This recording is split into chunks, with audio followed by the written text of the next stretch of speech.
بسم اللہ الرحمن الرحیم۔ فجر کی نماز قضا کر کے کامیاب صبح کی امید رکھنا نادانی ہے۔ رب سے جب بھی مانگو رب کو ہی مانگو، جب رب تمہارا ہوگا تو سب تمہارا ہوگا۔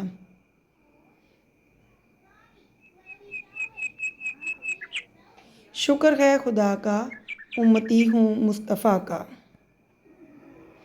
کوئی سجدہ ایسا مل جائے، میں سر جھکاؤں رب مل جائے۔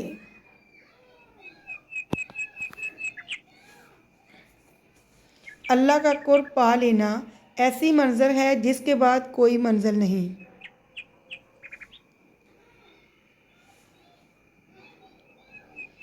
تہجد بڑی لاڈلی عبادت ہے، یہ اپنی بات منوا کر ہی دم لیتی ہے۔ ایک میٹھا بول اور کسی ناگوار بات پر ذرا سی چشم پوشی اس خراج سے بہتر ہے جس کے بعد دل آزاری ہو۔ تمہیں کوئی چھوڑ کر جائے تو رو دیتے ہو، تم جو قرآن اور نماز کے بنا جیتے ہو، اس کا کیا؟ ہم نے تمہاری طرف یہ کتاب نازل فرمائی جس میں تمہارے حصے کی نصیحت ہے، کیا تم عقل سے کام نہیں لیتے؟ قرآن پاک کے ایک لفظ پڑھنے پر 10 نیکیاں ملتی ہیں۔ اگر ہم الف لام میم پڑھتے ہیں تو الف کی 10 نیکیاں، لام کی 10 نیکیاں اور میم کی 10 نیکیاں۔ ہم گناہ ایسے کرتے ہیں جیسے وہ دیکھ نہیں رہا، وہ معاف ایسے کرتا ہے جیسے اس نے دیکھا ہی نہیں۔ وہ اللہ جو رات کو دن بنانے پر قادر ہے، وہ تیری تکلیف کو بھی آسانی میں بدل سکتا ہے، تو مانگ کر تو دیکھ۔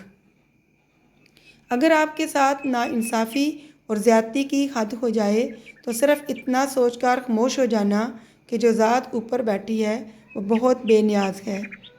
صبر کرنے پر آؤں تو مڑ کر نہ دیکھوں، تو نے دیکھا ہی نہیں میرا پتھر ہونا۔ صبر آسان نہیں ہوتا، لیکن حالات کو سمجھتے ہوئے صبر ہی ہمارا آخری حل ہے۔ وہ مسکرا کے سارے درد ٹال دیتا ہے، کسی کسی کو خدا یہ کمال دیتا ہے۔ Thanks for watching. اللہ حافظ۔